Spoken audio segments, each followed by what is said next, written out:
Quando acabou de falar, porque Jesus nunca falava para sempre, tinha hora para terminar.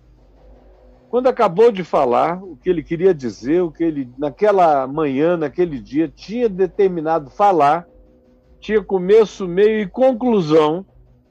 Quando acabou de falar, disse a Simão, o dono do barco: afasta-te, vamos bem ao largo, bem no meio do lago, disse ele a Simão, e lança as redes para pescar outra vez.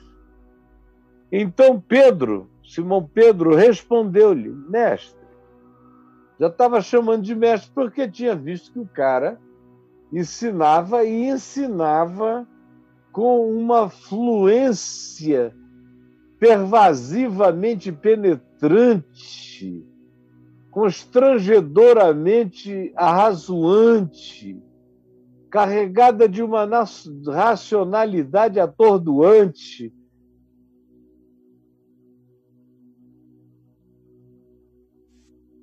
De modo que não dava para chamá-lo mais de outra coisa que não fosse mestre.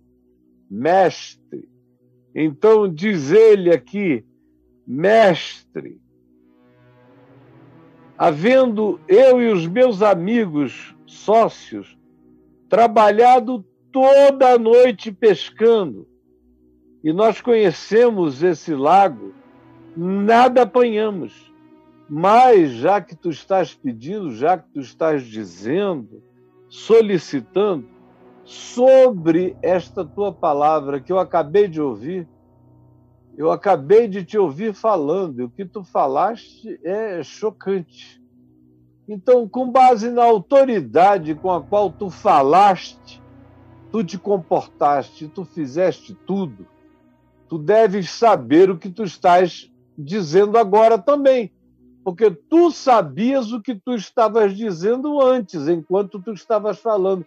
Com base nessa palavra, no conjunto de todo esse arrazoado esmagador que me constrangeu e me convenceu, eu vou fazer o que tu estás pedindo. Só por causa disso. Só porque a tua palavra faz sentido. Só porque tu fazes sentido, eu vou fazer o que tu estás me pedindo. E já é uma resposta extraordinária. Sobre a tua palavra lançarei as redes. Sobre a tua palavra lançarei as redes. Sobre a tua palavra lançarei as redes. Quantas centenas de vezes na vida eu não fiz a mesma coisa, dizendo a ele: sobre a tua palavra eu vou fazer o que tu estás me dizendo que deve ser feito. Porque eu fiquei impressionado, no meu caso, porque eu criei na tua palavra. Criei.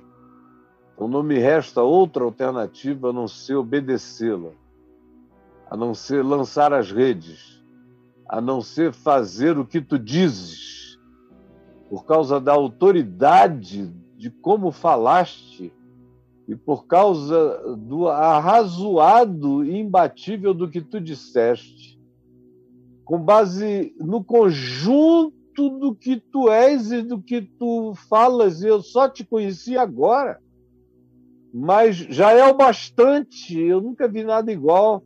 Eu vou aceitar, vou para o meio do lago e vou jogar as redes que eu já tinha recolhido, já tinha lavado, já tinha guardado.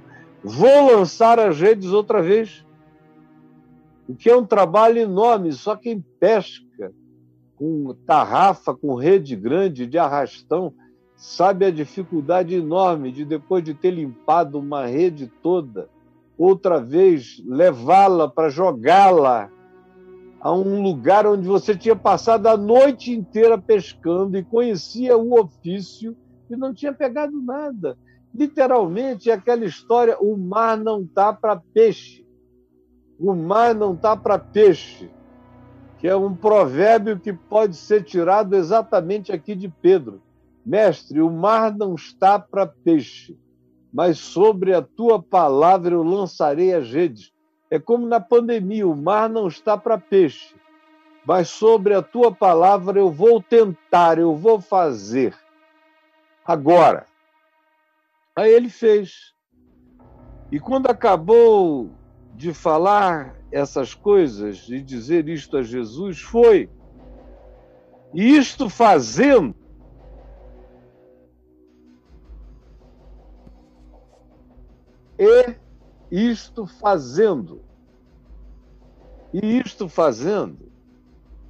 apanharam grande quantidade de peixes.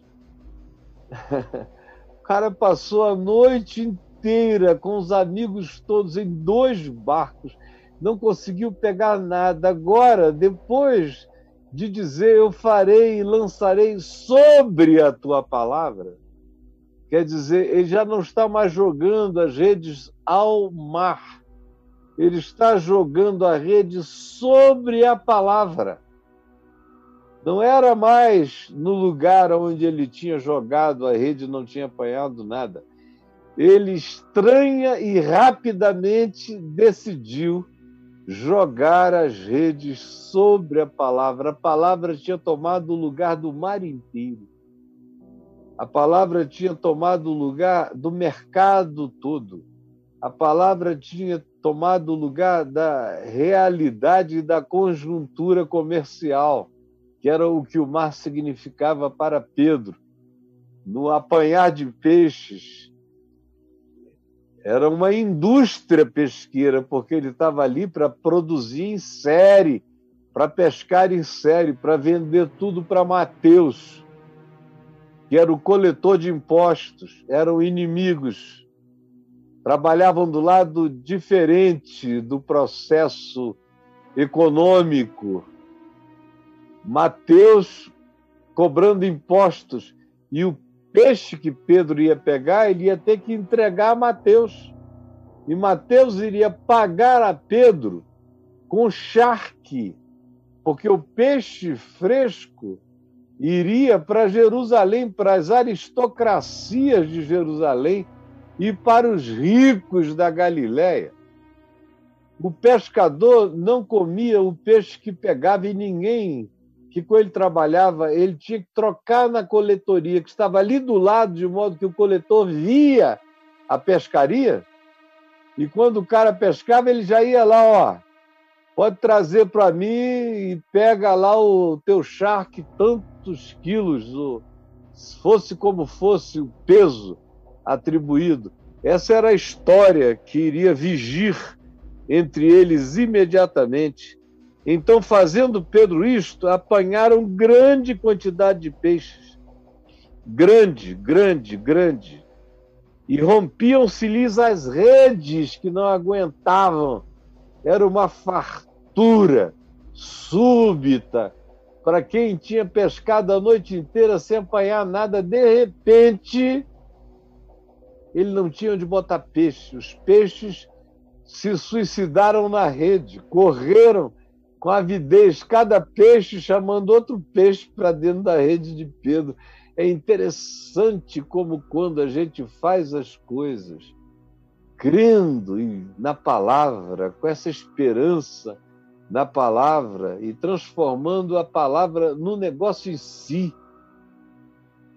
como há uma atratividade que começa a surgir quando a mente se dispõe a deixar o paradigma velho da noite de insucesso e de frustração e trocá-lo pelo novo paradigma, ou pela nova Matrix, desse que fala, e enquanto fala, cobre o mundo com os significados da sua palavra, de tal modo que Pedro olha para o mar,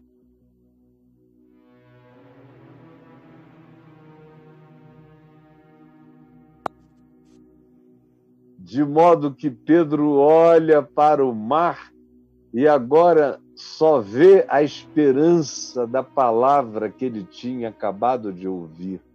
Aí muda tudo quando a nossa matrix mental é transformada, muda tudo.